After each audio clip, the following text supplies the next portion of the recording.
Oke. Oke, dokter. Jadi saya serahkan kepada dokter. Falyatafaddal mashkura. Cuma dokter, sebelum tu ayat 108 kita belum bincang dokter. Dia kesimpulan kepada ayat 107 tu. Iya kah? Seingat saya sudah selesai, tapi tidak apa-apa lah, kita lihat lagi sebentar ya. Oke. 107 tu dokter bincang sikit. Fafi rahmatillah tu, lepas tu 108 tu masa tu kita tamatkan. Maksudnya tak sempat pergi kepada 108. Simple je. Tilka ayatullah ya. Tilka ayatullah natsluha alaika bil haq, atasnya oke. Ya, yang ini sudah ini. Ulaika sawul jannah, sebentar. Amal ladina biyaddat. Oke. Saya lihat dari yang 17 ya untuk mengingatkan dulu sebentar. Oke. Bismillahirrahmanirrahim. Alhamdulillah salatu wassalamu ala Rasulillah wa ala alihi wa sahbihi wa wala amma ba'd. Di pembahasan kita di ayat 106 dan 107 kita diperlihatkan perubahan wajah. Ada yang menghitam, ada yang memutih. Kemarin kita mengawali dari penjelasannya Syekh Sya'rawi bahwa kalau di dunia menghitam dan memutihnya kulit itu ditentukan di mana kita tinggal, karena kalau kita orang tropis, sawo matang, kalau orang subtropis misalnya menjadi cenderung lebih putih dan seterusnya. Tetapi di akhirat tidak, ya, karena putihnya wajah kita dan hitamnya wajah kita itu merupakan impact daripada perbuatan yang kita lakukan di dunia ini. Dan di ayat 107 kita diperlihatkan gambaran dari orang yang memutih wajahnya, yang berseri-seri, karena sekali lagi putih gambaran dari kebahagiaan karena cerah, karena sementara hitam di wajah itu gambaran dari kemurungan, penderitaan, dan seterusnya.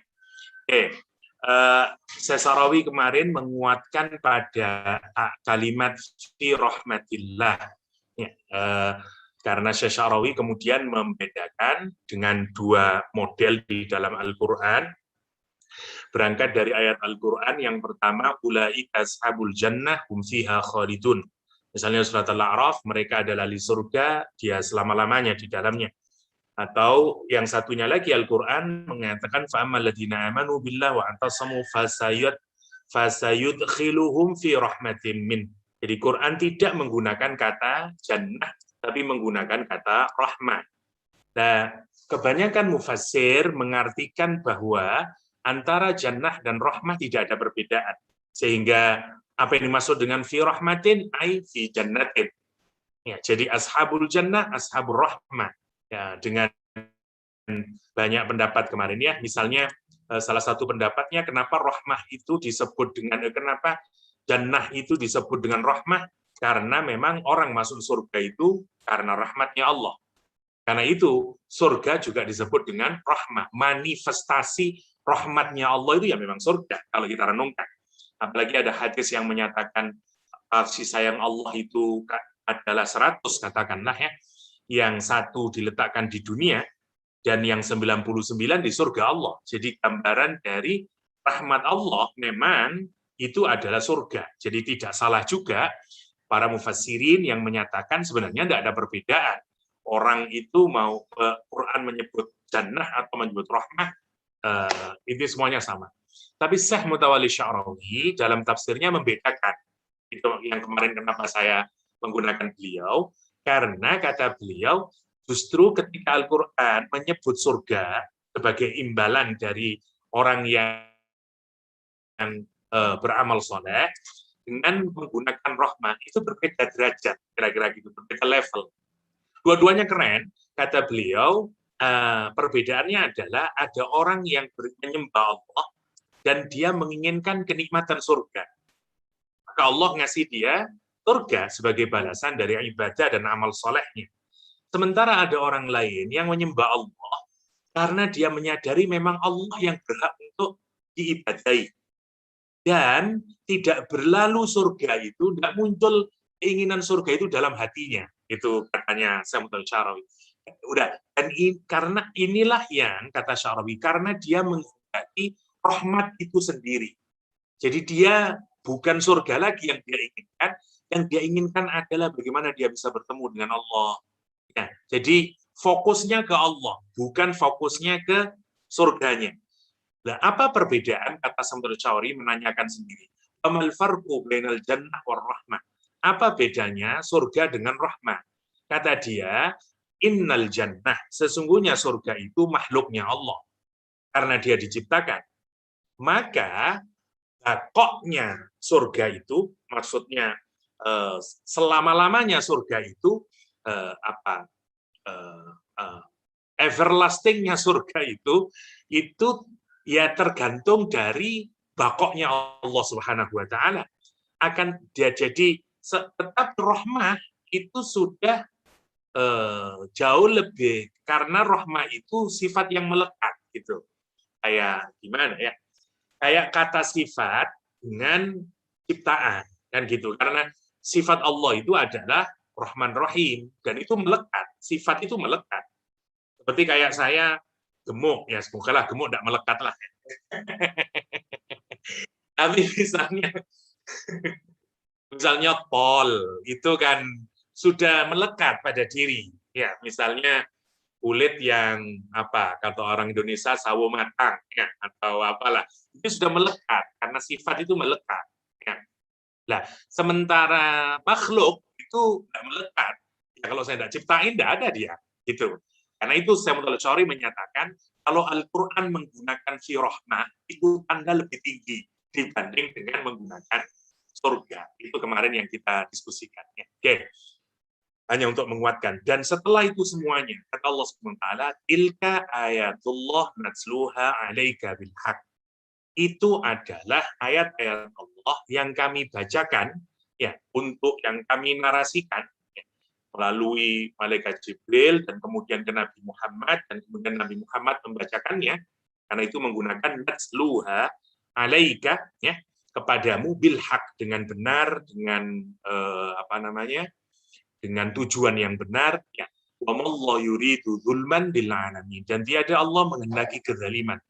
Bagi siapa? Bagi hamba-hambanya, setan, bagi iblis, bagi jin, golongan jin dan golongan manusia. Karena salah satu makna alamin selain kepada semua makhluk, tapi juga sebagaimana banyak mufassirin mengartikan kepada dua golongan, yaitu golongan manusia dan golongan jin gitu. Jadi kalau kita lihat konteksnya, setelah Allah ngasih tahu ya, yang hitam, yang putih, ini adalah tanda kekuasaan Allah SWT.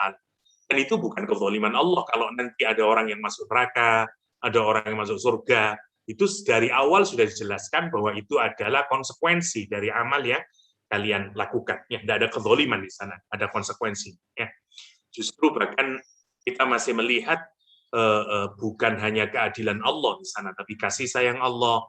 Kan itu tadi, surga itu bahkan digambarkan, ya, ada kata zalim, tapi surganya digambarkan dengan kata rahmah. Ya, kata rahmah. Kenapa? Karena amal kita tidak mencukupi untuk masuk surga.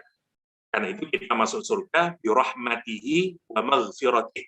Ya, sebagaimana hadis yang sangat terkenal ya, ketika Nabi menyatakan tidak ada orang masuk surga karena amalnya, para sahabat berkata, wala anta ya Rasulullah.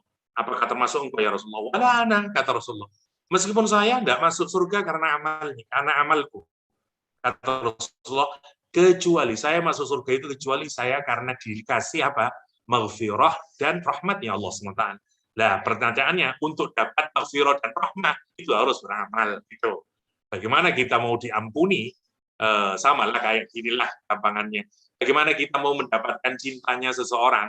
Ya, cintanya Angelina Jolie, kalau kita tidak melakukan amal,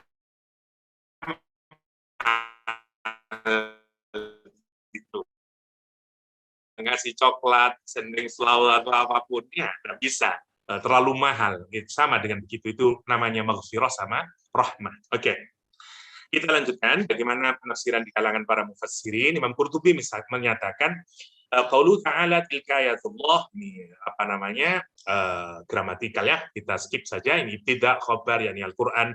Yang dimaksud dengan ayat Allah adalah Al-Quranul Karim. Natsluha alaika, munzilu alaika, diturunkan kepadamu ya, oleh Jibril, kemudian kamu membacakannya, kepada Jibril membacakannya kepadamu Muhammad bil haqqi ay bisidqi, dengan benar, nggak ada sedikit pun kesalahan. Tilka ayatullah al-madhkurah hujajullah wa dalailu. Dia adalah hujah-hujahnya Allah, dalil-dalilnya Allah. Tilka bermakna hadihi, tak perlulah ini ka'annaha bi'udatikila tilka juz'an takuna ayatullah badalan min usah. Yakni yang dimaksud dengan Allah tidak zalim kepada hamba-hambanya atau kepada jin dan manusia, la yu'adzibuhum bighairi dzambin. Allah tidak pernah mengazab mereka karena mereka tidak punya dosa. Kalau dia tidak punya dosa, tidak mungkin. Itu namanya zalim.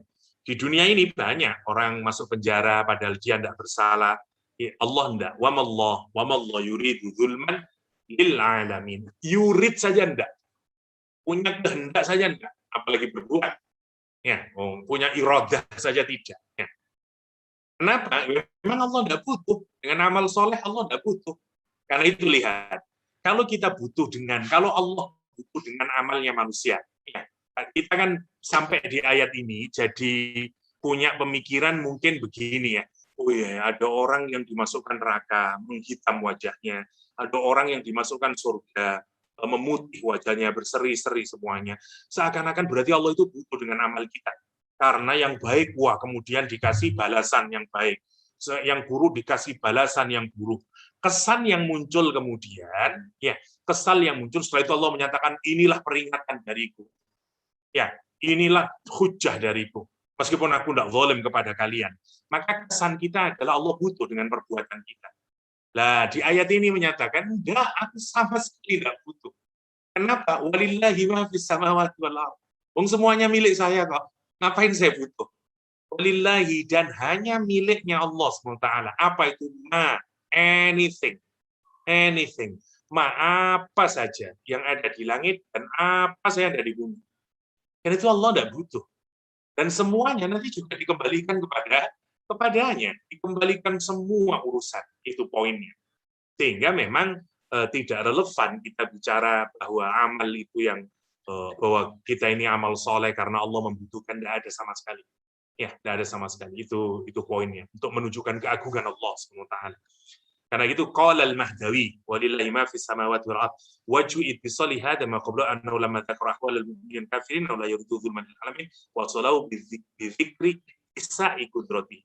Setelah Allah menggambarkannya keadaan orang mukmin, keadaan orang kafir, dan Allah tidak zalim kepada manusia, ya, kemudian Allah mengaitkan dengan apa? Bisa kudrotih, dengan luasnya kekuasaan Allah dan tidak butuhnya Allah, ya, kekayaan Allah, Allah tidak zalim, ya, dan seterusnya, ya. Jadi dikaitkan dengan keluasan kekuasaan Allah Subhanahu wa ta'ala. Oke. Sudah habis. Ya, memang sedikit ya yang walillahi ma fis samawati wa fil ardh wa ilallahi turja'ul umur. Saya cuma ngambil dari ya karena itu juga tidak ada Durrul Mansur. Coba saya lihat kali masih ada yang baik. Sedikit saja 100 berapa tadi? 109 ya. Kali ada yang bisa dilihat sedikit. Kita lihat Ruhul Ma'ani aja.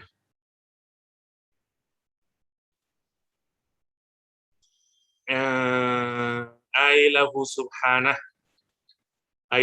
subhanahu wahdah ma fiha minal makhluqat milkan wa khalqan wa tasarrufan ila akhirih. Semuanya miliknya Allah SWT. Ya. Ma litaghlib, semuanya ya tadi apa saja, tidak ada ini tidak ada yang penting lah, semuanya sama kira-kira. Itu sampai ayat yang ke-109. Ada yang mau didiskusikan sebelum kita ke lanjutan? Berarti terakhir ayat berapa ya? Ayat kemarin pokoknya kemerdekaan ingat saya. Oke, sekarang berarti ayat ke 111. Benar Wan ya? 111 ya? Ya doktor. Oke. Kalau yang ayat yang sebelum ni tu kan, ayat yang 109 tadi. 109 untuk surah Ummah. Bukan apa 109? Bukan walillah ma fis samawati. Walillahi ma fis samawati. Ya. Doktor ada sentuh sebelum ni, ada beza kalau Allah ulang ma contohnya walillahi ma fis samawati wal ard dengan walillahi ma fis samawati wa ma fil ardi. Ya. Walillahi ma fis samawati wa ma fil ardi. Karena wallahu a'lam ya. Tapi memang setiap pengulangan kata itu selalu punya makna di dalam Al-Qur'anul Karim ya. Ada sekian banyak tinjauannya, seperti saya ingat ada hal yang menarik. Misalnya ada kata yang ini biasanya jadi simbol karena kita bicara tentang ittifaq sama ikhtilaf ya kemarin. Pasti ini cukup menarik. Misalnya ada hadis yang biasanya jadi perpecahan di kalangan umat Islam. Kullu bid'atin, pasti hafal biasanya ini. Kullu bid'atin dhalalah. Ya. Dhalalah. Oke. Wa kullu dhalalatin finnar. Oke. Bentar, saya tunjukin.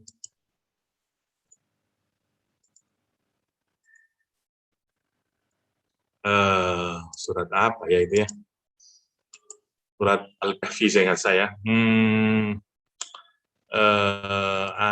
Arabic translate. Arabic. Kullu safinatin ghasbah.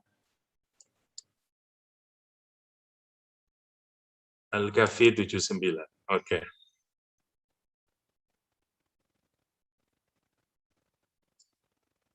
Kulla safinatin ghasbah. Oke.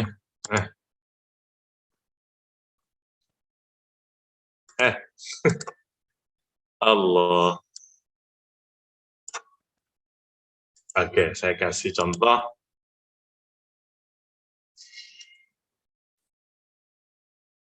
Nah, ini di surat Al-Kahfi. Kenapa orang Islam hari ini salah satu yang menjadikan perbedaan? Kalau itu dipahami sebagai ikhtilaf, alhamdulillah. Tapi yang parah adalah ini kemudian jadi musuhan satu sama lain. Ya. Nah, misalnya orang bicara kenduri arwah, orang bicara macam-macam lah, kunut subuh. Dalilnya yang pakai adalah kullu bid'atin dhalalah wa kullu dhalalatin finnar. Kata kullu sebenarnya kalau kita belajar bahasa Arab itu ada dua maknanya. Satu maknanya semuanya, yang kedua maknanya pada umumnya. Jadi apa? Satu itu berarti tidak menyisakan sedikit pun kalau diartikan semua. Karena semua, all, semuanya. Okay? Tapi kalau kita menyatakan pada umumnya, ya secara umum gitu, itu menunjukkan bahwa masih ada bagian yang tidak terikut gitu maksudnya. Okay. Kelompok biasanya kita ini tidak mau menunjukkan kekayaan ikhtilaf yang ada di kalangan para ulama. Mestinya tanggung jawab scholar, ya saya bukan scholar lah, tapi maksud saya tanggung jawab scholar itu mestinya dia harus menunjukkan itu kalau memang ada perbedaan di kalangan para ulama. Yang jadi masalah itu adalah ada satu ustadz yang hanya ngikutin yang ini saja, yang lain disalahkan. Nanti ada yang satu menyatakan pada umumnya yang ini disalahkan. Akhirnya umat itu tidak semakin terdewasakan gitu dalam melihat ikhtilaf. Maksud saya begini, kita ini kalau melihat ikhtilaf, samalah seperti kita melihat antara nasi lemak sama nasi apa saya nggak tahu satunya, nasi apalah misalnya, nasi kare katakanlah. Jelasin semuanya, nasi lemak begini-begini, nasi kare begini-begini, positifnya lemak begini, positifnya kare begini, seterusnya jelaskan, dan sebagai individu misalnya, kita boleh memilih, saya milih yang ini, karena menurut saya ini jauh lebih baik, misalnya scholarnya bilang. Atau jelaskan posisi para ulama-ulama, yang ini misalnya diikuti oleh ulama ini. Nah, tugas kita yang bukan scholar, hanyalah mutabik, kita ini mau college saja. Kita follow, oke, saya cocok dengan yang ini, saya pilih ini. Tidak apa-apa, kita tidak akan ditanya di akhirat. Kalaupun pilihan kita salah. Kenapa? Yang salah adalah yang mujtahidnya, scholarnya yang salah. Itu maksudnya. Insya Allah kalau kita demikian, kita tidak akan berkelahi. Masalahnya adalah scholarnya yang memang ada scholar yang cara dia menyampaikan itu menjadi black and white, padahal ini persoalan ikhtilaf. Itu poinnya maksud saya. Sehingga kemudian kita menyalahkan satu sama lain. Karena kalau black and white tidak tersisa ruang berbeda. Itu masalah. Padahal ikhtilaf itu ya berbeda. Ya, oke, sekarang kita breakfast. Kamu mau apa? Nasi lemak. Saya mau apa? Nasi kari. Well, oke. Bagus, silahkan. Gitu maksud saya. Terserah saja, nggak usah berkelahi urusan itu. Oke, coba kita lihat ya. Yang pertama, yang kelompok yang menafsiri kata kulu itu semua. Semua inovasi tersesat. Dan semua yang tersesat ada di dalam neraka. Coba bayangin.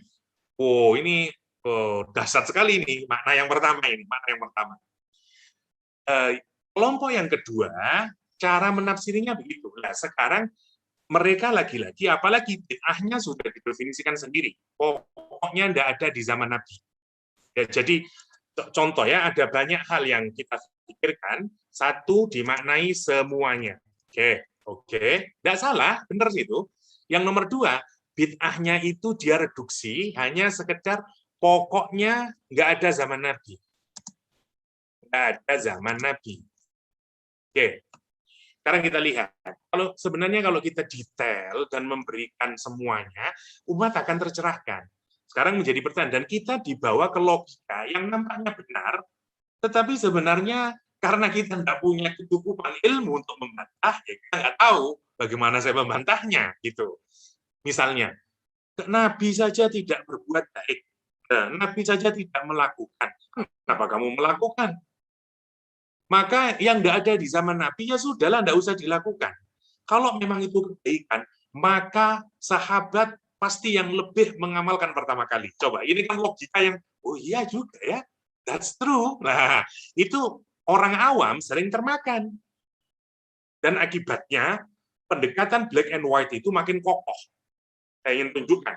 Nah, kalau itu hanya untuk menunjukkan satu pandangan, setelah itu dia masuk ke pandangan yang kedua, dia tunjukkan juga argumentasinya, saya senang dengan begitu. Tapi kalau setelah ini, jadi memang perlu bilang itu salah, kemudian mulai menghajar. Masyarakat Melayu, masyarakat Indonesia, banyak sekali itu yang sahabat tidak melakukan. Ya, mulai dihajar, kenduri arwah, ini, semua dolalah, masuk neraka, ya, dan seterusnya. Terus isinya neraka siapa? Ya, para penceramah itu saja. Isinya surga. Sedikit sekali orang masuk surga, kemudian coba bayangkan. Dan akibatnya apa? Akibatnya rusak kemudian ummah itu. Itu yang disebut dengan iftiraq kemudian. Nah, itu yang maksud saya, Pak. Karena apa? Karena sejak awal.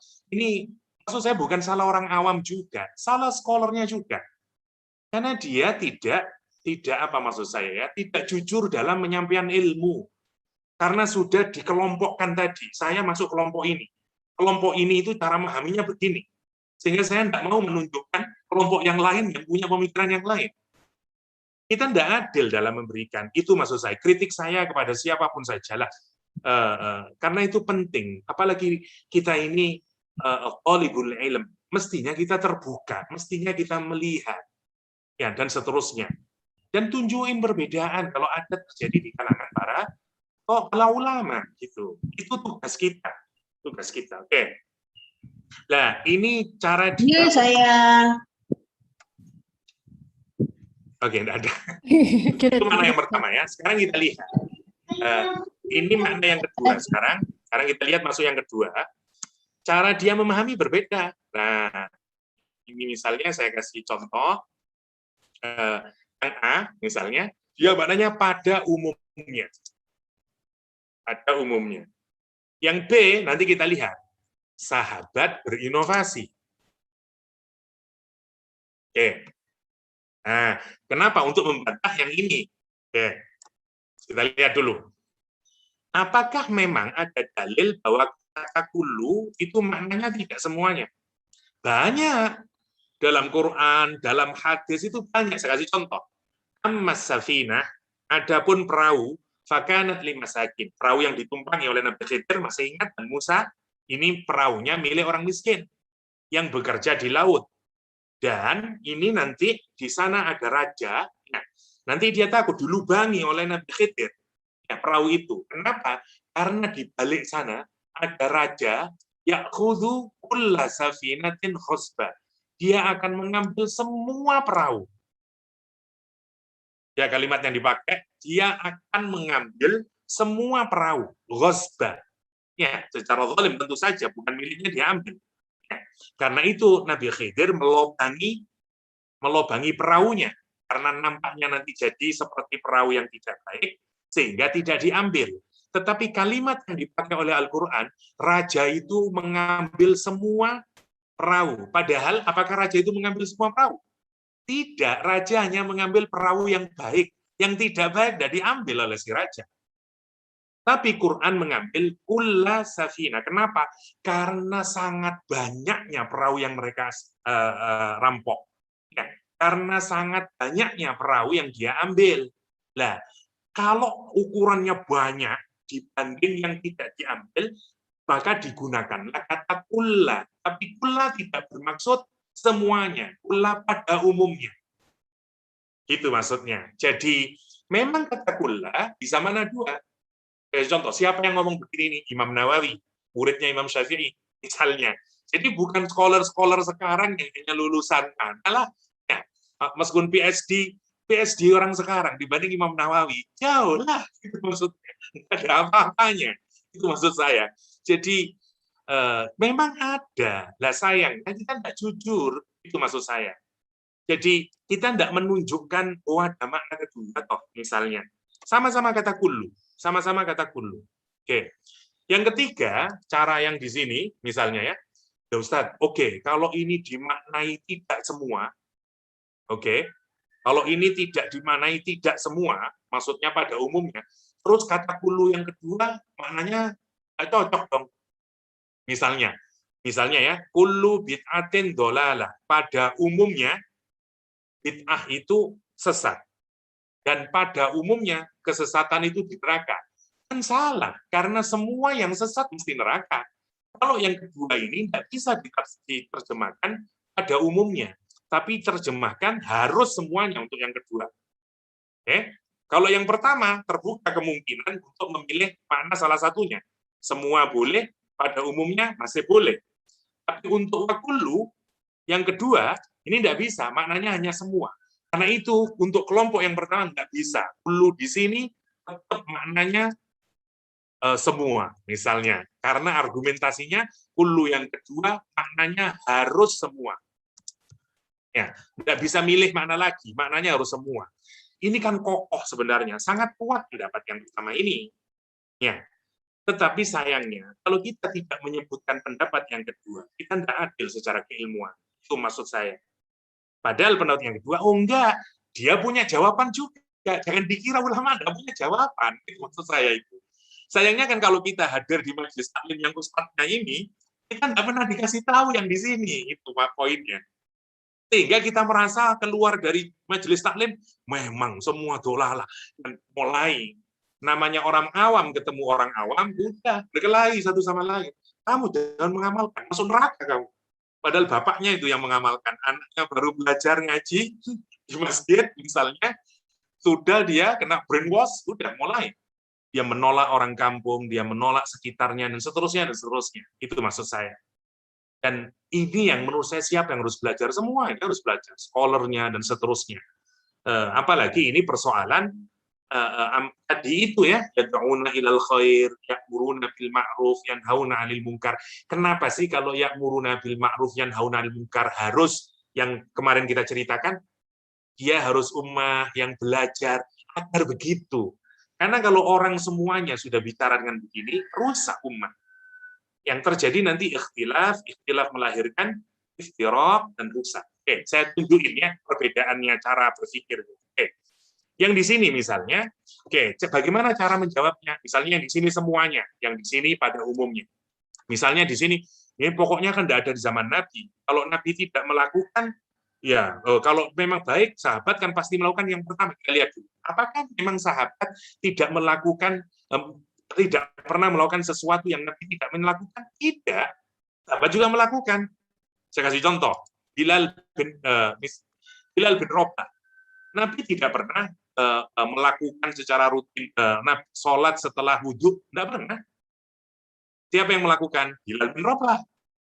Bilal selalu habis sholat, dia sholat 2 rakaat sampai Nabi bermimpi. Kemudian dia mendengar suara rompahnya Bilal. Terus Bilal baru ditanya, Bilal, saya kok mendengarkan rompah kamu, amal apa yang kamu lakukan? Baru Bilal menyatakan, saya setiap selesai wudhu, saya sholat 2 rakaat. Dan Nabi ngasih approve. Oh, para sahabat yang di sini masih mengelak. Tidak apa-apa kalau sahabat berinovasi, karena ada approval dari Nabi. Wah, kalah lagi yang di sini. Misalnya, yang di sini merasa kalah lagi. Sekarang ditunjukin lagi. Inovasi dilakukan sahabat tidak di-approve oleh Nabi. Coba. Makanya memang ini adalah levelnya scholar, karena dia punya banyak. Yang mempelajari hadis, yang mempelajari sirah. Sehingga ternyata tidak sederhana ilmu agama itu. Itu maksudnya. Contoh, termasuk Ali bin Abi Thalib yang menyatakan ada 3 sahabat Nabi, masih ingat? Satunya tidak mau nikah, ya. Yang satunya mau puasa terus, yang satunya mau sholat malam terus. Nah, 3 perbuatan ini saya tanya, apa dilakukan Nabi? Tidak dilakukan Nabi. Nah, lihat, sahabat kok berani berinovasi. Jangan-jangan kita salah dalil ini. Pokoknya nggak ada zaman Nabi, tidak boleh melakukan. Mungkin nyatanya sahabat melakukan. Makanya itu yang akan merubah cara kita berpikir. Imam Masjid Kuba misalnya, setiap sholat yang baca Qul Huwallahu Ahad. Para sahabat protes, kamu ini kenapa setiap sholat imam kami membaca Qul Huwallahu Ahad? Apa tidak cukup surat-surat yang lain? Kalau dia bilang, kalau kamu tidak suka ya sudah, saya tidak mengimami. Dilaporkan kepada Nabi, ditanya nilai Nabi, kenapa kamu selalu membaca suratul Ikhlas? Kata dia, saya cinta sama surat Al-Ikhlas ya Rasulullah. Apa kata Nabi? Cintamu kepada surat Al-Ikhlas membuat kamu masuk surga. Pertanyaan saya, amaliyah dia dilakukan oleh Nabi dulu? Tidak. Nah, itulah yang menjadi perbedaan. Kemudian, kenapa ada perbedaan di kalangan ulama? Level kita nggak ngerti begini-begini ini, detailnya, kenapa terjadi perbedaan. Nah, inilah tugas scholar menyampaikan kepada umat kalau ada ikhtilaf itu. Sehingga kita lihat posisinya, oh karena dia memilih pendapat yang di situ. Fine, tidak apa-apa. Ada kelompok yang ngikutin di sini, good. Silahkan. Ada yang mengikuti di sini, good. Karena ini pilihan. Ini ikhtilaf, gitu maksudnya. Kalau persoalan ikhtilaf, kita harus toleran. Itu persoalannya. Ini bukan persoalan akidah. Ini persoalan ikhtilaf, persoalan furuk dalam agama. Oke. Kecuali kalau yang direbutkan itu misalnya bid'ahnya itu minum khamr. Nah, ini bukan bid'ah lagi, jelas haram. Itu poinnya. Tapi kalau ada orang kemudian datang karena ada orang yang mati, dia datang untuk berdoa, dia dipelintir yang kelompok yang di sini, dia bilang kumpul-kumpul terus makan-makan. Enggak, mereka enggak kumpul-kumpul makan-makan. Itu misalnya, mereka diundang untuk doa, kemudian baca Yasin misalnya, baca ini, berdoa, dan seterusnya. Si tuan rumah itu berbahagia dan dia bersedekah. Yang pahala sedekahnya berupa makanan itu dihadiahkan untuk orang tuanya. Tidak ada yang salah sebenarnya kalau kita pikirkan. Itu bagi kelompok yang di sini. Tapi semuanya karena tidak saling bertemu, yang di sini jelek-jelekan. Dia tidak melihat semua kebaikan. Yang dilihat adalah kumpul-kumpul, tawa-tawa, terus makan-makan. Cobalah Anda hadir, misalnya, coba kelompok yang satu hadir di kelompok yang kedua. Lihat, apakah mereka sekedar kumpul-kumpul, terus makan-makan? Apakah memberatkan? Enggak. Karena mereka yang mengundang. Memberatkan itu dalam hadis maksudnya, ini ada orang tertimpa musibah, terus kita datang, sehingga dia sibuk akhirnya. Ya terus ngasih makan apa? Kalau ini enggak, dari awal dia sudah persiapkan. Anak-anaknya sudah persiapkan, dan seterusnya. Jadi, ada banyak memahami realitas itu yang berbeda kacamatanya antara kelompok satu dengan kelompok dua. Saya tidak menunjukkan saya pro satu atau pro dua ya, saya hanya ingin menunjukkan bagaimana perbedaan itu muncul, itu poin saya. Sehingga kita jauh lebih dewasa nanti dalam melihat ikhtilaf, itu maksud saya. Monggo silahkan, kalau antum misalnya memilih saya kayaknya lebih saya lebih misalnya saya lebih suitable dengan yang kelompok satu, tidak jadi masalah. Cuman jangan melihat orang yang melakukan B, ahli neraka, masuk neraka jahanam. Itu. Maksud saya jangan bilang, udahlah toleran aja lah. Let them be, okay. Dia memilih yang itu, gitu. Enjoy your meal, biar dia makan yang lain, kira-kira begitu. Nah, sekarang yang ketiga ini, sahabat juga berinovasi. Ini sudah menjadi lawannya ini sekarang. Yang ketiga, Ustaz, ini kan kita harus konsisten. Kalau kulu yang pertama maknanya semuanya, maka yang kulu kedua harus semuanya dong.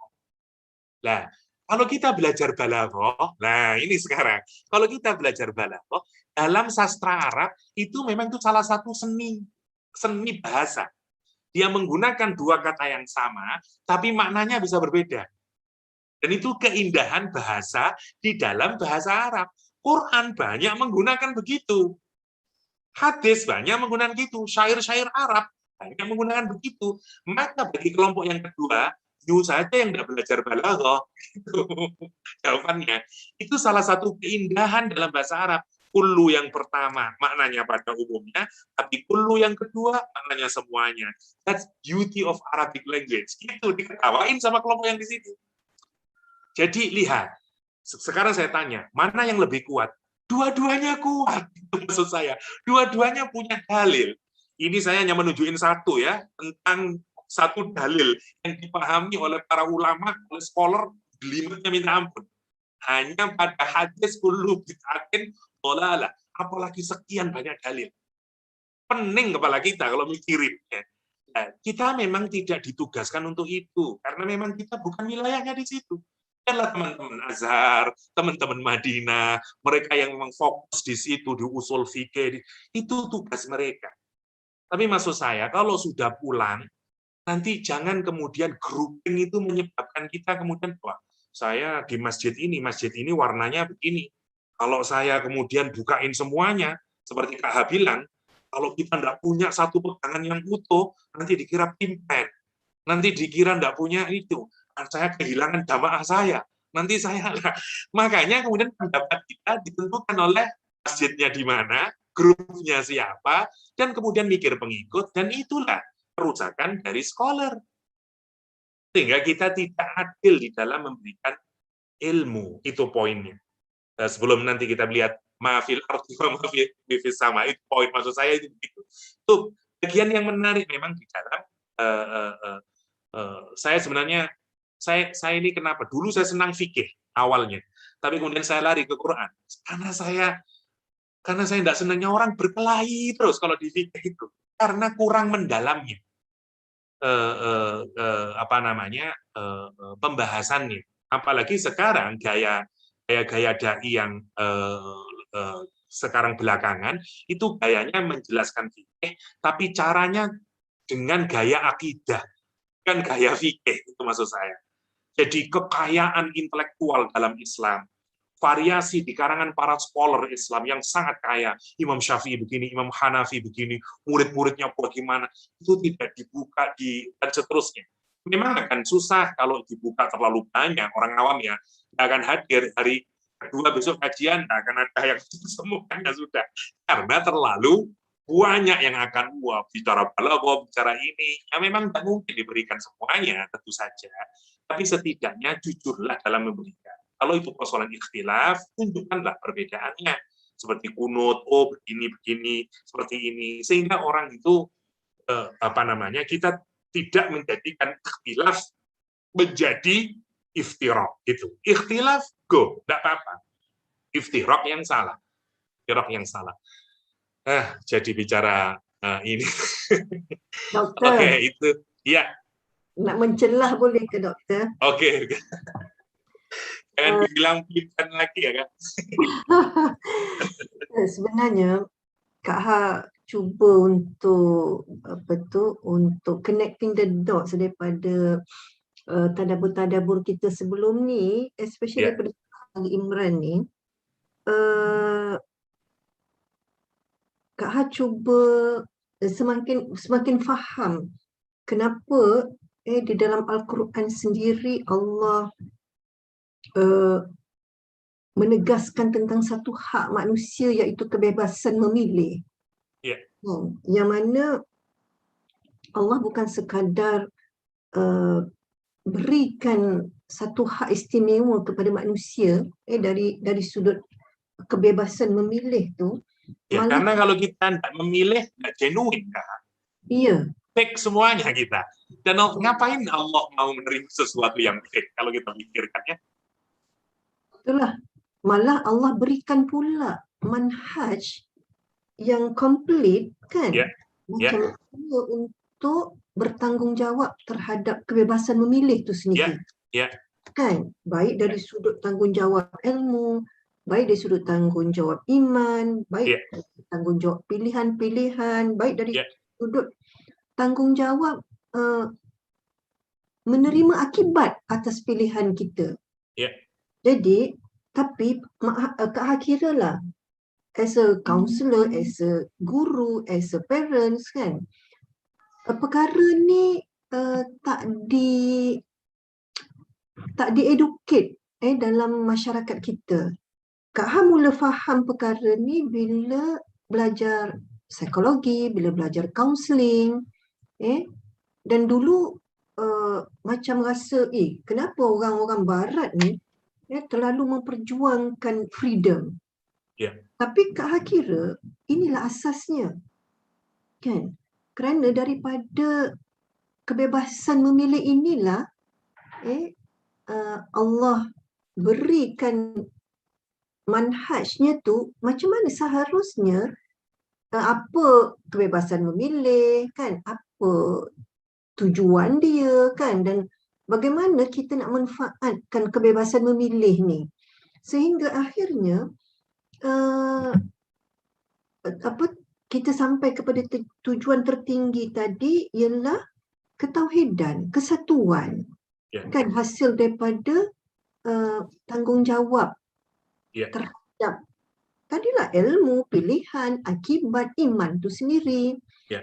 Tapi ketika kita cuba menafikan hak individu ni, dekat sinilah mula Kak Ha kira banyak damages yang berlaku. Contoh kalau Kak Ha dengan Azad sendiri, oleh kerana tak faham sangat bab ni, so kita sangat dipengaruhi oleh ketakutan nanti anak kita nanti entah jadi apa-apa. Kan? So, cara paling mudah ialah kita memilih kaedah indoktrin, kaedah arahan, kaedah kita buat keputusan untuk dia. Nak pakai baju apa, nak sampai macam tu sekali sebab fear kita, anak kita nanti tak soleh, anak kita nanti tak memahami, sedangkan education tu memberi ilmu, memberi kesedaran, memberi didikan tu jauh lebih yang seharusnya difokuskan. Kan? Jadi itulah macam mana tapi Kak Ha bila tengok balik perkongsian-perkongsian ini, termasuklah nanti bila berkaitan dengan perancangan-perancangan sebahagian daripada golongan Yahudi dan Nasrani dengan fitnah-fitnah akhir zaman. Ya Allah, pelbagai information yang kita dapat. Kan? Tapi akhirnya dia terikat dengan tanggungjawab individu dalam membuat kebebasan memilih tadi didasarkan dengan ilmu. Kan? Didasarkan dengan ilmu, maksudnya everybody perlu ambil tanggungjawab ni. Kan? Cari kebenaran yang otentik tu. Cari kebenaran yang sebenarnya. Tapi kalau asas kepada pencarian tu dah ditutup dari awal, kan? Pintu-pintu mencari kebenaran tu dah ditutup dari awal. Jadi akhirnya kita hanya jadi pengikut, kita hanya bersandar kepada apa pandangan orang lain. Kan? Jadi keyakinan orang lain tu yang kita jadikan keyakinan kita, sedangkan isu keyakinan ni dia bukan boleh dipinjam-pinjam, boleh disandar-sandarkan. Kan? So that's why dalam Kak Ha perhatikan di psikologi Barat menekankan tentang kebebasan memilih. Jadi, tapi beza yang paling mendasar itu ialah di dalam Islam itu Allah berikan boundaries, Allah berikan tata caranya, Allah berikan petunjuk-petunjuk, kan, bagaimana kebebasan memilih tadi yang akan membawa kepada tujuan tertinggi itu. So, itulah doktor, kadang-kadang benda ni yang bermain-main di fikiran Kak Has sebab takut. Kalau Kak Has secara peribadi kesannya takut nak bersuara, takut nak berbeza, takut nak memberi pandangan. Sedangkan kalau Kak Has sendiri masih dalam jernih untuk mencari kebenaran tu. Kan? Jadi itulah subhanallah, menarik. Kak Ha dapat melihat apa ni, bila Allah kata Al-Quran itu dalamnya banyak manfaat, sebagai peringatan, sebagai penawar, sebagai apa, hudan, kan. So inilah antara satu perkara-perkara yang melalui tadabbur Quran ni memberi kefahaman dan insight yang lebih baik lah tentang, salah satunya tentang kebebasan memilih ni. Wallahu alam, doktor. Thank you, Kak. Kak Sina nak sambung sikit. Okey. Okay, Assalamualaikum, doktor. Ya. Kita di akhir di hujung-hujung ni kan kita dah jauh daripada Rasulullah SAW, daripada amalan yang sepatutnya dibuat. Tapi dalam khutbah yang terakhir Rasulullah SAW pesan, jika kamu berpegang dengan dua, iaitu Quran dan Sunnahku, maka kau tidak akan sesat.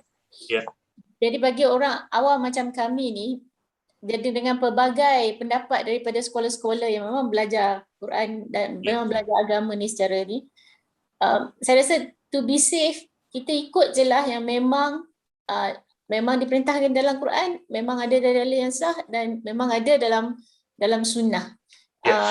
Dan amalan-amalan yang lain yang kita tak dapat trace dia punya background tu, lebih baik kita tinggalkan sebab kita memang tak tahu. Mungkin amalan tu bagus dan mungkin tidak. Kita tak tahu. Jadi supaya kita tidak memilih-milih begitu, kita adakah lebih baik pada kita untuk just stay on the track, sebab kita kata okey, itulah panduannya, itulah suluhnya bagi orang yang tak tahu macam kami ni. Poin. Ya, terima kasih. Terima kasih Kak Ha dan Puan siapa tadi, tidak tahu. Salina. Oke. Salina. Begini, ada dua bagian di dalam agama kita ya. Para ulama menyebut usul atau fundamental, pokok, dan furu atau cabang. Ya. Yang usul ini berkenaan dengan akidah. Maka orang Islam tidak boleh memilih. Kita wajib sama. Wan dan saya sama dalam hal akidah. Allahnya Allah, Nabi Muhammadnya sama, Qurannya sama, prinsip-prinsip dasar ya, yang kita tidak boleh sama. Mau orang Saudi, mau orang Maroko, mau orang Malaysia, kita sama semuanya dalam hal akidah. Karena itu, kalau ada perbedaan, maka tentu ini bukanlah bisa ditolerir. Kenapa? Karena yang usul, yang fundamental memang black and white. Itu poinnya. Ya? Oke. Dalam hal yang furu itu mungkin berbeda. Ya. Dan ini bukan berarti salah, tidak apa-apa, begitu maksudnya. Karena yang furu itu memang di dalam sunnah dan di dalam Al-Quran sendiri memungkinkan untuk berbeda, gitu. Bukan sesuatu yang memang, apalagi gini ya, zaman itu berkembang, konteksnya bisa berbeda dan seterusnya lah. Singkatnya kemudian, maka hal-hal yang non-akidah, yang furu itu, kemudian memang melahirkan perbedaan-perbedaan di kalangan para ulama. Saya kasih contoh saja lah. Misalnya, sangat banyak lah. Salak saja nggak ada di Saudi Arabia. Terus bagaimana ya hukum salak? Atau saya salah lah, ular, atau apalah, segala macam. Dalam hal makanan saja kita sudah susah itu. Dan segala macamnya yang memang menuntut para scholar untuk berpikir ini bagaimana penyelesaiannya dan seterusnya. Perempuan harus kasih mahram kalau misalnya mau berangkat bepergian dan seterusnya. Apakah ini berlaku terus atau kayak apa? Itu tugas para scholar untuk memikirkan. Dan itu bukan persoalan usul, tapi persoalan furu. Nah, untuk persoalan furu kita boleh memilih. Ini saya dasari dulu prinsipnya ya. Nah, kenapa kita kok dikasih kebebasan untuk memilih? Karena kita hidup berbeda, culture kita berbeda. Mungkin kan pilihan itu sebenarnya banyak sekali manfaatnya kalau kita pikirkan. Dari situlah kita memahami kalimat yang menyatakan ikhtilafu ummati rahmah. Perbedaan di kalangan umatku itu adalah kebaikan, karena nanti kita akan bisa melihat. Biasanya kalau contoh paling mudahnya kan biasanya kalau Imam Syafi'i bersentuhan kulit batal, begitu kita ke Saudi jadi tidak batal. Oh, alhamdulillahnya ya kalau ke Saudi jadi bisa kita berpindah mazhab misalnya untuk menunjukkan luasnya Islam itu dan seterusnya ya. Terlalu panjang saya ngasih contohnya. Tapi maksud saya begini. Jadi memang pilihan dalam hal furu itu diletakkan kepada individu kita. Tapi para ulama itu sudah membedakan level-levelnya ya. Ada namanya mujtahid, mutlak namanya. Ya, ada muttabi', ada muqallid. Oke, 3 tingkatan kalau kita melihat hal-hal yang furu. Oke. Bagi orang yang mujtahid mutlak, ini para scholar level Imam Syafi'i, Imam Ahmad bin Hanbal, Imam Malik, yang memang dia bisa melakukan derivasi hukum, ya, menghasilkan fatwa dari Quran dan Sunnah. Karena di kepalanya sudah ada Quran dan ada Sunnah, dia tahu caranya, ada lugha, ada balagha, ada ma'ani, ada mantek, semua ilmu-ilmu yang bisa ilmu alat di dalam agama Islam, yang usul fikih, ulumul Quran, ulumul hadis, semua dari kepalanya. Dan dia kemudian bisa berijtihad istilahnya. Untuk orang yang kayak begini, dia bisa beristihad dalam hal agama. Ya, dalam hal furu itu. Seperti Imam Syafi'i, seperti Imam Malik. Karena itu dia bisa berbeda antara Imam Malik dan Imam Syafi'i dan Imam Ahmad. Kenapa? Karena levelnya dia mujtahid mutlak. Oke.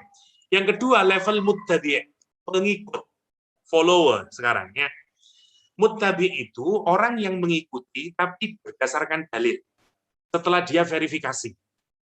Nah, ini level para student, level para scholar, ya, dia verifikasi, misalnya dia bandingin. Ini pendapat ulama ini begini, pendapat Imam Syafi'i begini, pendapat Imam Malik begini, dilihat karena dia. Dilihat apa dalilnya, apa konteksnya, dipengaruhi oleh konteks apa dia, dan seterusnya, sampai kemudian dia pilih satu pendapat. Saya milih yang ini. Tapi bukan karena berdasarkan nafsu, tapi dia teliti setelah melakukan scholarly analysis. Kalau kita, level kita di sini, tapi untuk dia sendiri melakukan, dia belum capable.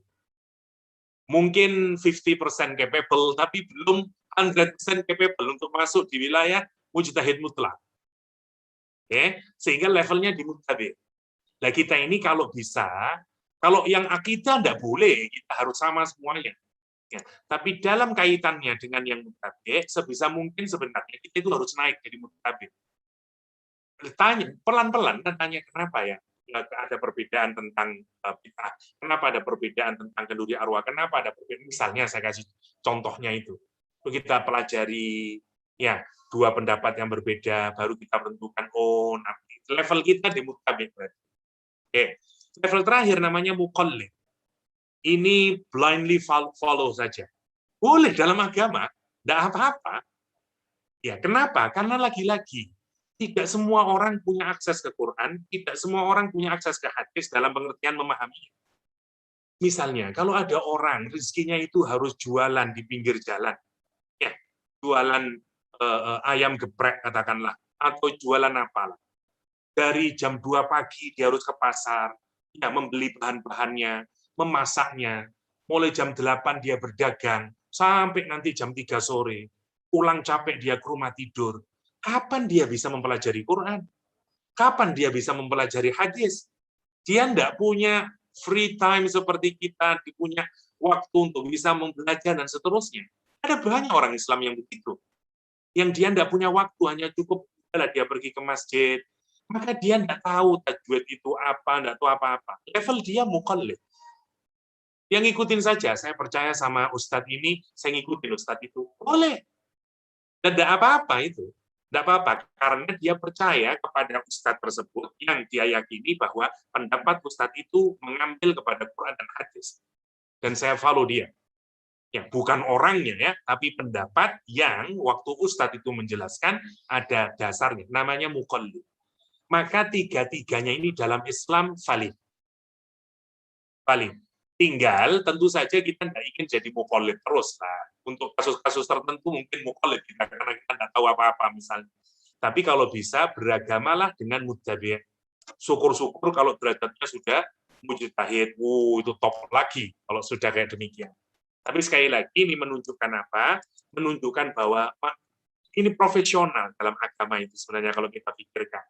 Jadi profesionalitas di dalam agama itu ini sama seperti semua orang merasa berkebutuhan dengan kesehatan. Ya, seperti saat ini misalnya semua orang menjadi dokter hari ini. Talking about COVID, how to seakan-akan semuanya jadi expert. Atau dokternya bisa salah kalau di Indonesia. Saya tidak tahu di Malaysia, semua orang sekarang punya ini untuk COVID pakai ini, pakai ini, pakai ini. Pakai jamu ini, bahwa segala macam, semuanya. Everyone is a doctor on COVID dan seterusnya. Sampai pendapat dokternya sendiri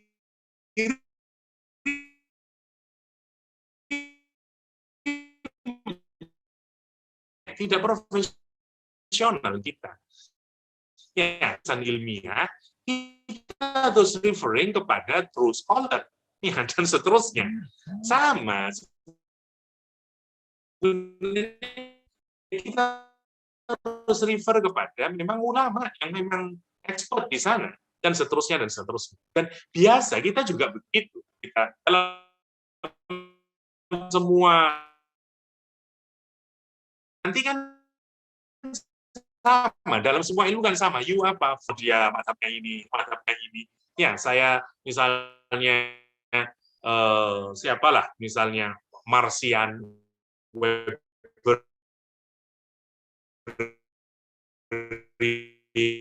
dan seterusnya, Nah, Barat itu memang memberikan kebebasan, tetapi di Barat kebebasannya tidak sama dengan dalam Islam. Jadi kebebasan mana? Semuanya ini bebas kalau di Barat. Akidah berbeda juga tidak apa-apa. Dalam agama tidak. Kita dibatasi. Untuk persoalan akidah tidak, kita wajib sama. Dan pertanyaan terakhir, Ustaz, bagi kita yang orang akhir zaman dan awam, dan saya tidak punya luxury untuk bisa tahu bagaimana agama, apakah saya lebih memilih amannya saja, pokoknya tidak ada dulu zaman dulu saya memilih itu. Boleh silakan, karena itu sesuai dengan kita, lingkungan kita dan seterusnya. Tapi saya tanya misalnya, karena kita ini akan berbeda-beda caranya. Misalnya terus menikah dengan orang Indonesia atau menikah dengan orang Yaman, katakanlah. Di Yaman tradisi kenduri arwah juga ada. Terus semua lingkungannya begitu. Suaminya juga begitu. Terus apa yang dilakukan Wan? Nggak bisa, ini bid'ah. Kita harus cerai. Tidak mungkin lah, misalnya. Jadi kadang orang memang berdasarkan lingkungan dia bisa berubah, bisa berbeda pendapatnya dan seterusnya. Itu maksudnya keluasan dan keindahan Islam. Menurut saya begitu. Asalkan, sekali lagi pedoman kita, asalkan ada dalil. Asalkan ada rujukan dari Quran dan Sunnah yang dirujuk. Kalau tidak ada dalilnya, nggak usah diikuti. Itu prinsip paling dasar. Ya, kira-kira begitu. Ini tidak jadi tafsirnya. Iya, Dokter.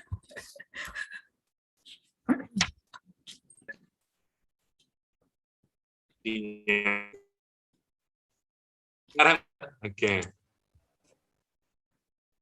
Kita lihat sekarang ayat yang ke berapa ini, la yadurrukum illa adza wa yuqatilukum yuwallukumul adbar summa la yunsarun.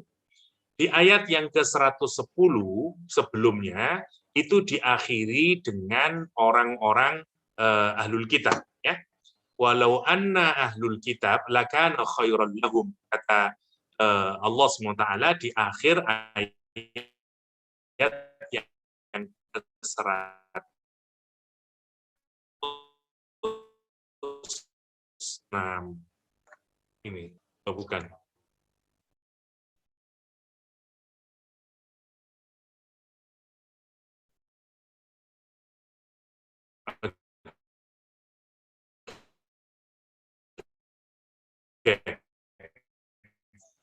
Humul mu'minun wa aksar, mengakhiri di ayat yang ke-100. Iya, 100 panjang ininya, jadi mesti dibelah jadi 2 ini. 111-nya Allah kemudian menyatakan la yadurrukum. Saya ingin menunjukkan munasabahnya biar kita kelihatan. Jadi di akhir ayat ke-110 dibicarakan tentang orang ahlul kitab, ya, yang dibagi jadi 2 oleh Al-Quran. Kebanyakan dari mereka yang fasik, ya. Sementara ada juga yang baik di antara mereka yang kemudian jadi beriman seperti Abdullah bin Salam dan seterusnya, ya. Nah, ayat ini harus dibaca berkaitan dengan ujung dari akhir ayat yang ke-110, yaitu wa aktsaruhumul fasikun. Apa perbuatan fasik mereka? La yadurrukum. Itu maksudnya begitu. Jadi ini tidak harus kemudian dikaitkan kepada orang ahlul kitab secara universal atau secara general. Poinnya. Jadi dia sudah dispesifikasi bahwa minhum, dari kalangan ahlul kitab, ada yang mukminun, tetapi memang kebanyakan mereka fasikun. Lah, kefasikan mereka itu adalah ayat 111. Gitu. Sehingga jangan sampai menggunakan ayat ini kemudian dipakai untuk melakukan makna yang bersifat general, sehingga kemudian semua orang Yahudi, semua orang Nasrani itu mesti begitu. Enggak begitu maksudnya. Ya.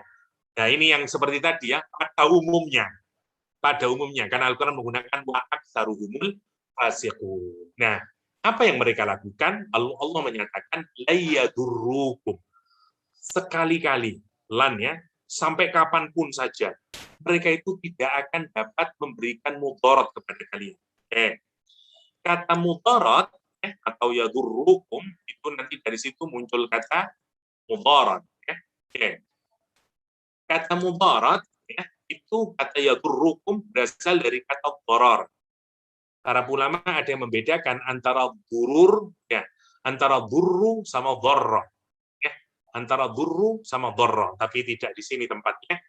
Misalnya di doanya Nabi Ayub alaihissalam, anni masaniyat durru, ada durru, ada dharra. Mana yang lebih berat? Dharra. Ayat ini bicara tentang dharra, ya. Dharra ya durru. Jadi ada jadi kalau dibaca dhammah dha-nya, ya. Jadi ada ad-durru, ya, ad-durru versus ad-dharra. Okay. Jadi ada 2. Mana yang lebih kuat? Jadi dharra lebih kuat. Ini lebih gitu. Jadi kalau durru itu sakit yang ada yang membatasi hanya pada fisik.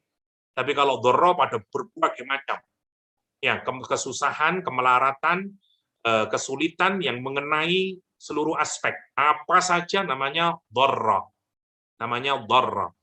Dari situ diambil kata darar, memuncul kata mudarat, ya, darar, dan seterusnya. Kata yadurrukum yang berasal dari kata darar dipahami oleh ulama sebagai menyakiti badan. Kenapa? Karena dilawankan dengan adza. Adza, ini pendapat yang pertama, ya. Adza itu jenis kesakitan atau apalah kesusahan yang mengganggu perasaan kita, hati kita. Jadi kalau yang dharra itu material, yang adza imaterial. Kalau yang dharra itu fisikal, adza emosional spiritual. Dia lebih bersifat emosional kalau adza. Nah, tetapi sebenarnya penggunaannya dalam Al-Qur'an, adza itu tidak hanya yang bersifat emosional. Misalnya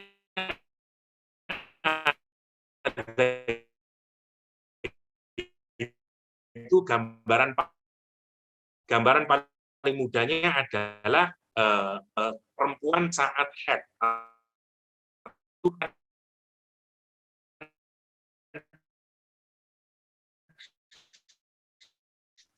Perempuan tentu saja,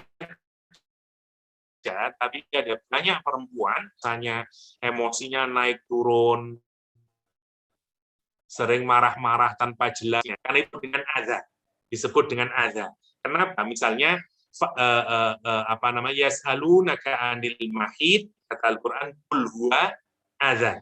Para sahabat bertanya tentang mahid, ya, qul huwa adza, katakan Muhammad, dia adalah adza. Jadi memang haid itu atau menstruasi itu memang punya dampak terhadap emosi. Ini penting, terutama buat laki-laki dan menyadari. Jadi ada per.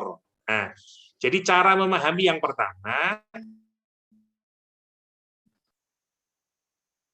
ini dibikin terpisah. Ya, itu cara memahami.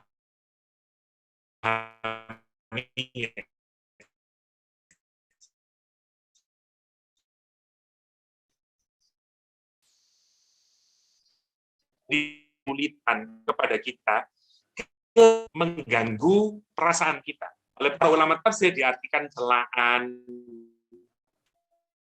ya, atau kedustaan, tapi tidak mengenai fisik kita. Kalau bahasa sekarang mungkin seperti video menjelekkan Nabi,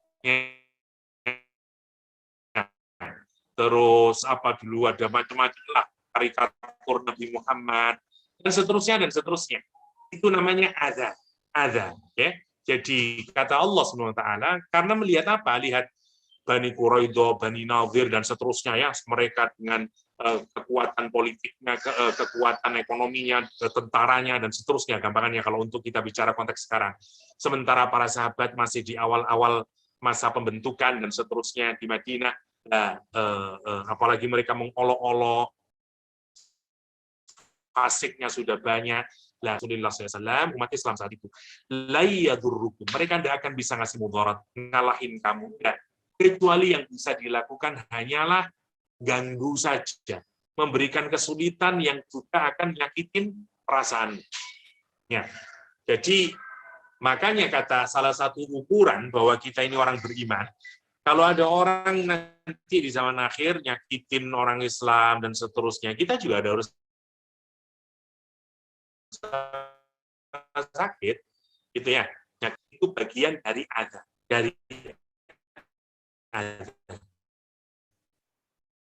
Nah, yang kedua, cara memahami posisi adza, ini agak teknis ya. Posisi adza itu menjadi maf'ul mutlak.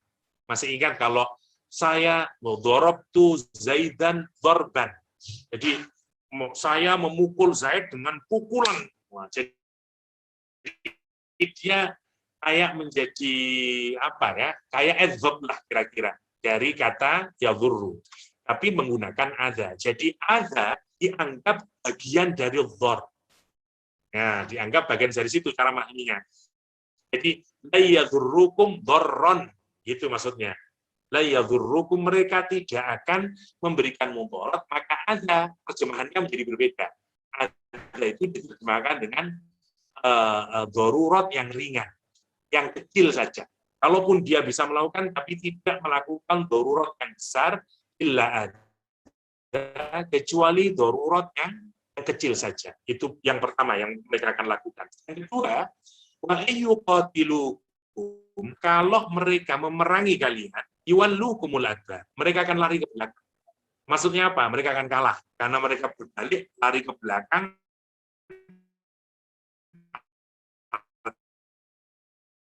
Mereka akan, dan mereka akan mendapatkan pertolongan.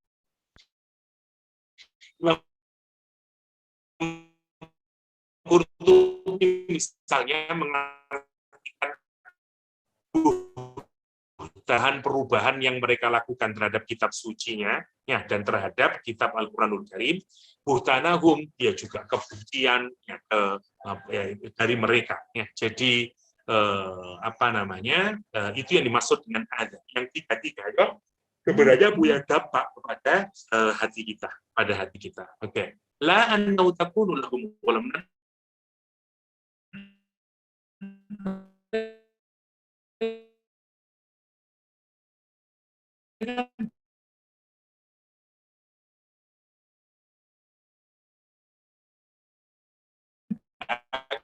Nikatnya dari Imam Qurtubi, apalagi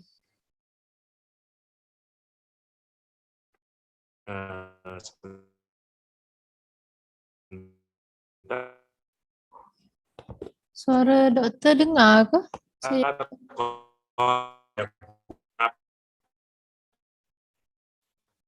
Ada yang boleh respon? Saya Memang breaking. Tak dengar. Sekat-sekat. Oh, tersekat-sekat. Oke, sorry. Ini kesalahan saya. Jadi saya ada Zoom di kampus, ya, sehingga saya buka dua. Saya HP ada Zoom hanya untuk showing the people that I am present. Tapi at the same time saya mengaji karena yang penting hadir, karena ini mau awal perkuliahan semester, jadi biasalah ada ya begitulah. Jadi sudah tidak? Sekarang tak? Atau masih? Sekarang better daripada tadi. Iya, tadi saya terlalu dekat, saya letakkan di dekatnya laptop, jadi mungkin suaranya menjadi terlalu keras. Oke, sebentar saya agak jauhkan lagi. Doktor okey ke nak teruskan doktor? Mungkin satu ayat ini ya diselesaikan biar tidak nanggung, sedikit lagi lah. Okey doktor. Oke, tadi mana ayatnya? Sebenarnya tadi kan doktor daripada beberapa minit dah juga suara doktor memang sekat-sekat. Oke. Sekarang sudah ya? Tidak ya? Sekarang Oke. Sekarang okey.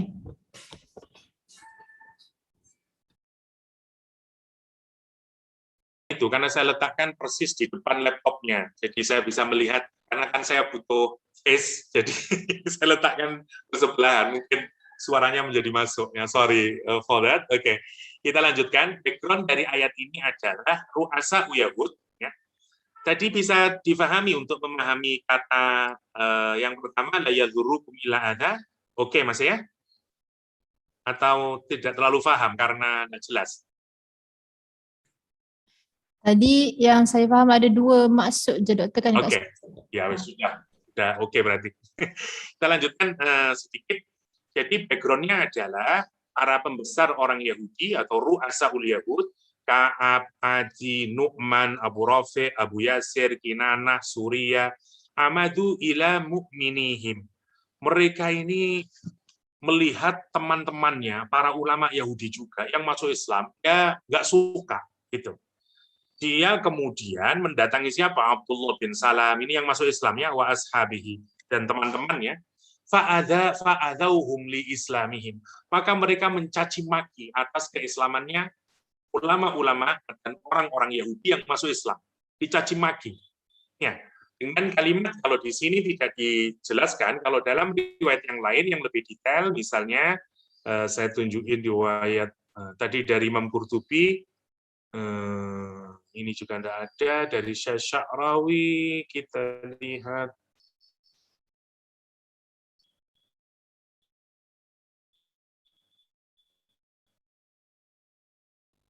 Tadi saya baca di mana ya, ada yang lebih detail.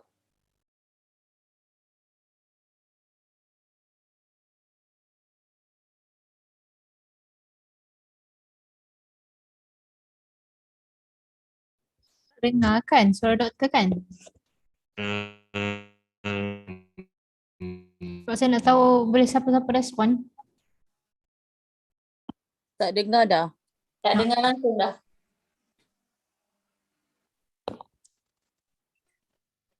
Memang tak dengar doktor dah frozen dah.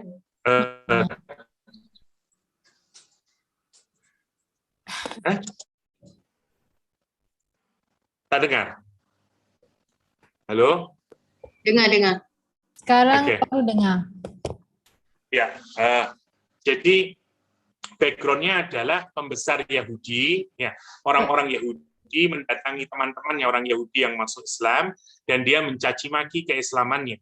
Maka kemudian Allah menurunkan ayat ini, la yadurrukum illa adza, yakni mereka tidak akan bisa menyakiti kecuali hanya melakukan melalui lesan saja. Ya, itu yang disebut. Doktor tak share screen ke ataupun off screen Oke, saya lupa. Harusan saya matikan. Ya, jadi itu yang menjadi background-nya. Memang awal background-nya dirujukkan kepada orang-orang Yahudi yang masuk Islam. Jadi kalau kita lihat konteksnya menjadi punya kelihatan sekali keterkaitannya. Di akhir ayat ke-110 Allah menunjukkan ada dua karakter orang Yahudi, ada yang mukminun, ada yang fasikun, dan Allah kemudian menyudutkan yang fasik ini akan terus nyakiti kalian. Ya, terutama kalau kita lihat konteks nyakitin siapa? Ya orang-orang Yahudi yang mukmin. Tetapi secara umum ya kepada umat Islam karena mereka sudah jadi mukmin. Tapi Allah menyatakan mereka tidak akan bisa memberikan mudarat kepada kalian kecuali adza saja, gangguan-gangguan yang akan nyakiti perasaannya orang Islam, perasaan orang Islam. Itu dari siapa? Imam Qurtubi. Di yang lain kita bisa melihat misalnya pada Tahrir wa Tanwir, al-adza huwa al-alam al-khafif. Ya, kalau kita ada kesusahan, kesulitan yang kecil yang sampai kemudian nyakitin fisik, lah itulah yang disebut dengan adza. Kalau katanya siapa Ibnu Asyur, ya Ibnu Asyur dalam tafsirnya. Oke, kayaknya sama saja, mau yang yuwallukumul adbar summa la tubsarun sama saja. Syekh Sya'rawi saya kira juga sama. Untuk ayat yang ke-111 Allah menggambarkan sekali lagi kabar gembira sebenarnya di satu sisi kepada orang mukmin bahwa kalaupun orang-orang fasik dari kalangan Yahudi itu berusaha untuk memberikan mudarat kepada kita, maka sebenarnya mereka tidak akan bisa memberikan mudarat kepada orang Islam kecuali adza saja. Dan mereka kalaupun memerangi, mereka akan berbalik pulang lagi karena mereka kalah dan seterusnya. Di ayat yang ke-112 nanti semakin kokoh lagi, duribat alaihimudillah aina masukifu ila akhirih, yang menunjukkan bagaimana mereka diberikan kehinaan oleh Allah SWT akibat dari perbuatannya sendiri. Mohon maaf Wan, karena kayaknya emang agak susah ngikutin dua Zoom. Jadi untuk kali ini saya mohon maaf, saya kira sudah kita cukupkan dulu. Insya Allah di pertemuan mendatang agak lebih mudah lagi lah insya Allah. Sorry karena memang ini awal semester, awal mulai perkuliahan. Saya kira itu, dan tidak ada bertanya, tadi sudah diwakili oleh KH kayaknya. Sari Modat, semoga kita semuanya dijadikan Allah hamba Allah yang kokoh imannya, semakin hari semakin baik amal perbuatan kita, semakin kita membangun ukhuwah Islamiyah untuk bi'ilai kalimatillah, dan semoga kita semuanya, keluarga kita, anak-anak kita dibimbing oleh Allah menuju siratal mustaqim, dan kelak semuanya dalam keadaan husnul khatimah. Amin Allahumma amin. Demikian yang bisa saya sharingkan. Hadanallahu iyyakum ajma'in. Wa sallallahu ala nabiyyina Muhammadin wa alihi wasallam. Wa akhiru da'wana anil hamdulillahi rabbil alamin. Assalamualaikum warahmatullahi wabarakatuh. Wassalamualaikum warahmatullahi wabarakatuh. Jazakumullahu khairan katsiran, Doktor. Terima kasih kepada